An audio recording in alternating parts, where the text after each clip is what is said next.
नमस्कार। उत्तराखंड में सरकारी नौकरी की तैयारी करने वाले सभी छात्र छात्राओं को मैं पीसी पंत की तरफ से नमस्कार। दोस्तों, बच्चों में एक बहुत बड़ा ही कन्फ्यूजन चल रहा है पिछले 2-3 दिनों से कि क्या उत्तराखंड में कनिष्ठ सहायक के जो पद हैं वो कम होने वाले हैं या कनिष्ठ सहायक की भर्ती ख़त्म होने वाली है। तो ये बड़ा संशय का विषय बना पड़ा हुआ है। इसको लेकर के मैं आपके बीच में जो ऑथेंटिक जानकारी लाया हूँ वो बताने जा रहा हूँ। देखिए दोस्तों, आज हो गया है 21 नवंबर और कनिष्ठ सहायक का आना था फाइनल रिजल्ट डीवी के लिए, जो अभी तक नहीं आया है। हालांकि पूर्व में आयोग ने बताया कि 1 दिसंबर से वो कनिष्ठ सहायक का डीवी कराएगा। तो छात्रों में इस बात को लेकर के बड़ा संशय है कि कनिष्ठ सहायक का डीवी का कार्यक्रम क्यों नहीं आ रहा है, क्यों जो है रिजल्ट नहीं आ रहा है। अब ये संशय का कारण क्या है और क्या सच में कनिष्ठ सहायक के पद कम होने वाले हैं या फिर नहीं होंगे, या क्या है विषय, ये सब मैं आपको वीडियो में बताने वाला हूँ, इसलिए आपके बीच में आया हूँ। दोस्तों, जो छात्रों के बीच में अधिकांश बहुत सारे छात्रों के हमें कॉल आ रहे हैं, व्हाट्सएप आ रहे हैं और छात्रों के बीच में जो संशय का विषय बना पड़ा है उसका सबसे बड़ा कारण है यह। दोस्तों, यहाँ पर पढ़िए, उपनल कर्मियों के मामले में राज्य सरकार को झटका। तो सुप्रीम कोर्ट ने राज्य सरकार को बोला है कि उपनल कर्मियों की नियुक्ति कर्मचारियों को नियमित करने से जुड़े मामले में उत्तराखंड सरकार को राहत देने से इनकार करते हुए 15 अक्टूबर 2024 को पारित अपने फैसले की समीक्षा करने से इनकार कर दिया है। शीर्ष अदालत के इस फैसले से बड़ी संख्या में उपनल द्वारा नियुक्त कर्मचारियों को नियमित होने का रास्ता साफ हो गया है।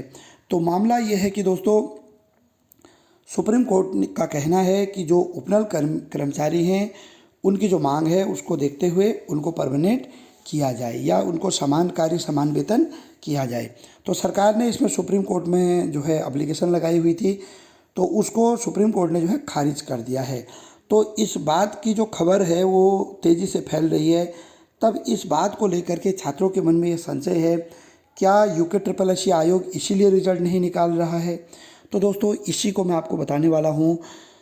दरअसल दोस्तों, इसका इससे कुछ भी कहीं तक लेना देना नहीं है।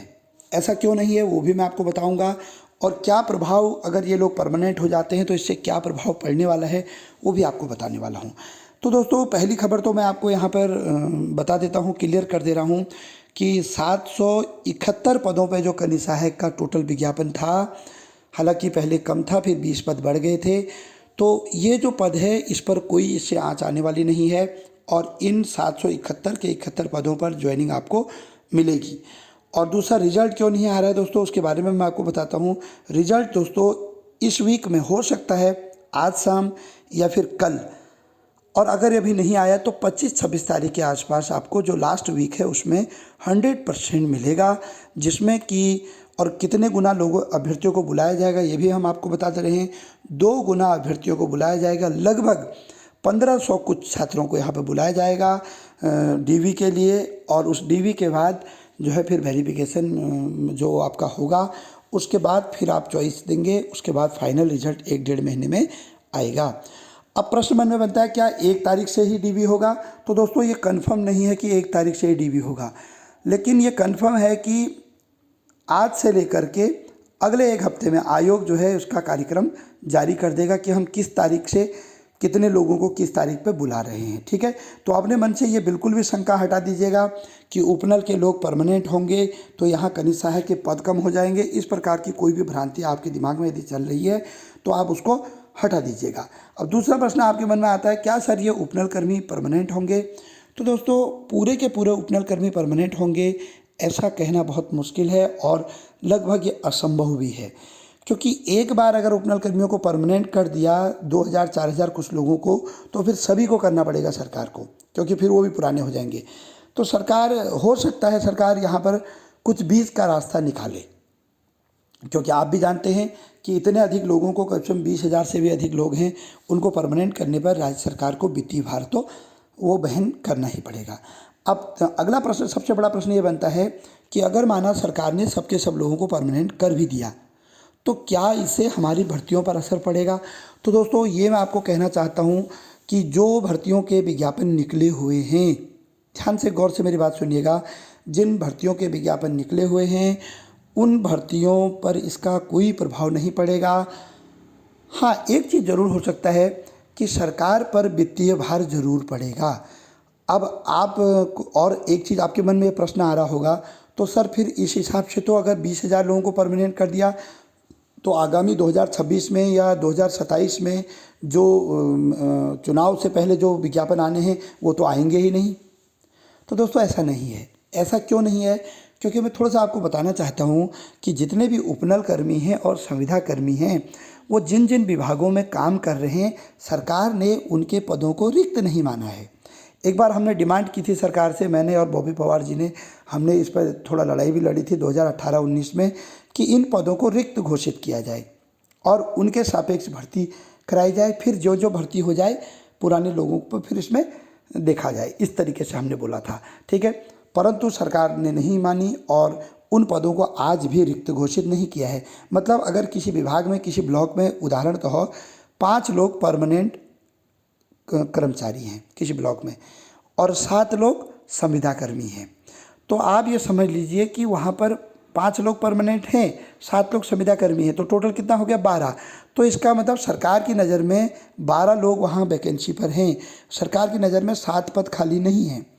अब सरकार जो विज्ञप्ति निकालती है वो कैसे निकालती है? जैसे कोई उपनल कर्मी रिटायर हो जाए, 60 साल की उम्र हो जाए, या हमारा कोई परमानेंट एम्प्लॉय रिटायर हो जाए, तो उसके सापेक्ष जब पद खाली होते हैं या किसी ने रिजाइन कर दिया, दूसरी जगह चले गया, तब आपकी विज्ञप्ति आती है। तो यानी जो भी विज्ञप्तियाँ निकली हैं दोस्तों, वो ऑलरेडी वैकेंट हैं। यानी संविदा कर्मियों और आउटसोर्स कर्मियों के रहने के बावजूद भी 771 पद कनिष्ठ सहायक और अन्य जो है वो जो है 10+2 लेवल पर खाली हैं, इसलिए वो निकाले गए हैं। तो आप ये दिमाग से निकाल दीजिएगा कि 20,000 लोगों को भर दिया तो जितने भी वैकेंट हैं सब भर जाएंगे, ऐसा बिल्कुल भी नहीं है। उन लोगों के विभाग में रहने के बावजूद भी, यानी वो काम तो पूरा कर ही रहे ना, भले उनको वेतन कम मिल रहा है, ठीक है, काम तो उनसे दबा के लिया जाता है और काम पूरा बराबर वो कर रहे हैं, तो उन लोगों के रहने के बावजूद भी इतने पद वैकेंट हैं। तो ये वैकेंसी तो नियमित जो आ रही है वो आएगी आएगी। हाँ, थोड़ा सा ये होता है कि सरकार की तरफ से जो प्रस्ताव जाते हैं, जैसे सरकार ने किसी विभाग में देखा कि 500 पद खाली चल रहे हैं, एक फॉर एग्जांपल आपको बता रहा हूँ, पंचायती राज विभाग में 500 पद खाली चल रहे हैं, तो सरकार क्या करती है, बोलते हैं चलो 500 के सापेक्ष 400 का विज्ञापन बना दीजिए, हम वित्तीय भार वहन कर लेंगे, क्योंकि इतने लोग तो रिटायर भी हो जाते हैं, क्योंकि सरकार को प्रति माह वेतन भी तो देना है 1 तारीख को। तो अब यहाँ पर सरकार के लिए दिक्कत हो गई, जिन लोगों को 20-22 हज़ार रुपये वेतन देती थी, अब उसको 40,000 वेतन देना पड़ेगा, या 37-38 हज़ार, 34 हज़ार, 35 हज़ार जो भी हो वेतन देना पड़ेगा। तो सरकार जो नए विज्ञप्तियाँ बनाएंगी उनमें कटौती जरूर कर देगी, जहाँ 500 का विज्ञापन आना होगा वहाँ 300 का ही आएगा, तो ये प्रभाव पड़ेगा। लेकिन आप अपने दिमाग से निकाल दीजिएगा कि कहीं कलर के का जो है रिजल्ट इसलिए नहीं आ रहा है कि इसके पद कम हो जाएंगे या सरकार हमें जो नौकरी नहीं देगी, ऐसा कुछ भी होने वाला नहीं है। इसमें मेरिट कैसे बनेगी वो भी मैं आपको बता दे रहा हूँ। इसमें अभी कोई मेरिट नहीं बनेगी, 2 गुना लोगों को, या हो सकता है आयोग 1.5 गुना तो नहीं करेगा, 2 गुना लोगों को सीधे सीधे वो जो है अभी डीबी के लिए बुला देगा। इसमें कोई मेट का अलग, कलर का अलग, इसका अलग अलग नहीं करेगा। फिर चॉइस के बाद उसमें फाइनल रिजल्ट आएगा। और रही बात आपकी ज्वाइनिंग की, तो दोस्तों किसी भी हालत में अप्रैल से पहले इसमें ज्वाइनिंग का आप सोचिए मत, मतलब करीब मान के चलिए मार्च-अप्रैल से पहले ज्वाइनिंग का इसमें कुछ भी प्रोसेस नहीं होना है। तो ये जानकारी आपके लिए थी, ताकि जो भ्रम बच्चों के मन में है वो हट सके। अगर वीडियो अच्छी लगी हो, मेरी द्वारा जानकारी आपको सटीक लगी हो, और ऐसे ही आप हर टॉपिक पर जानकारी चाहते हैं, तो प्लीज़ चैनल को लाइक कर दीजिएगा, सब्सक्राइब कर दीजिएगा और बेल आइकन ज़रूर दबाइएगा, ताकि कोई भी मैं वीडियो डालूँ आप तक पहुँच जाए। धन्यवाद, नमस्कार, जय देवभूमि, जय उत्तराखंड।